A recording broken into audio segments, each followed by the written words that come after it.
Welcome to Pastor's Chat today. As I was preparing for the verses that we're looking at, 14 and 15 in Jude, I couldn't help but think of a couple verses back in Acts chapter 17 when the Apostle Paul was in Athens and he had this message for the people on Mars Hill. And it says in verse 27, so that they should seek the Lord in the hope that they might grope for him and find him, though he is not far from each of us. For in him, talking of Jesus, we live and move and have our being.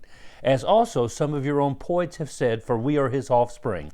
Verse 29, therefore, since we are the offspring of God, we ought not to think that the divine nature is like gold or silver or stone, something shaped by art and man's devising. Truly, these times of ignorance God winked at or overlooked, but now commands all men everywhere to repent.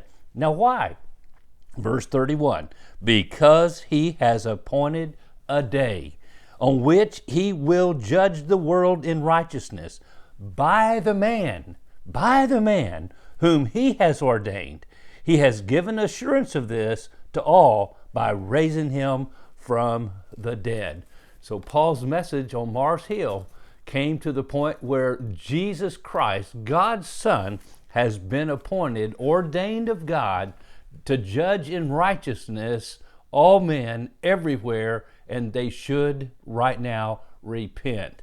Well, Jude is speaking of the same thing here in verses 14 and 15 as he talks about the coming judgment upon the apostates and upon all who reject the divine authority of God in their lives and who decide to live ungodly lives. Now listen to these verses again. Now Enoch, the seventh from Adam, prophesied about these men also, saying, behold, the Lord comes with 10,000s of his saints, to execute judgment on all, to convict all who are ungodly among them of all their ungodly deeds, which they have committed in an ungodly way, and of all the harsh things which ungodly sinners have spoken against them.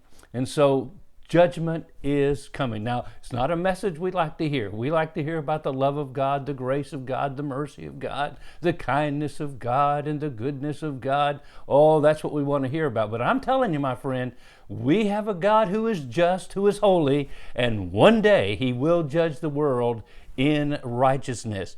Now, what kind of judgment is this? Well, first, it's a personal judgment.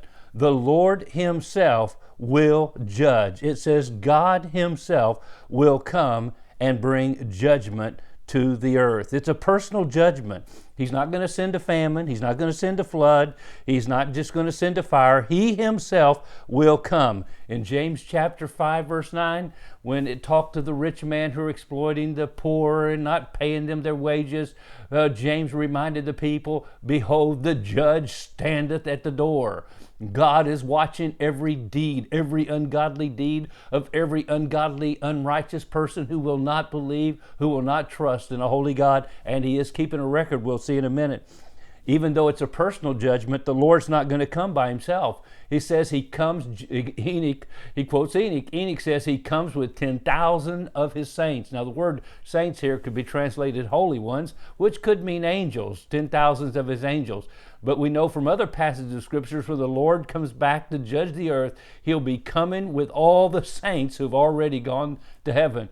I believe that includes us. We will be coming back with him and be a part of that judgment. It's a personal judgment. But not only is it a personal judgment, it's a universal judgment. He will execute judgment upon all. None will escape. Just as the flood destroyed all those who are outside the ark of God, the fire and the brimstone destroyed all those in Sodom and Gomorrah, except Lot and his wife and 2 daughters. So the last judgment will encompass all the ungodly. Isn't it interesting? The word ungodly is used at least 4 times in this one verse. It will be a day of judgment and perdition, ruin and destruction of the ungodly man. 2 Peter chapter 3, verse 7. And we'll have more to say about that tomorrow. So, hey, God bless you today. Remember, Jesus Christ is the judge, and he loves you. And right now, he commands all men everywhere to repent. Turn to Jesus today. God bless you. You have a wonderful, wonderful day.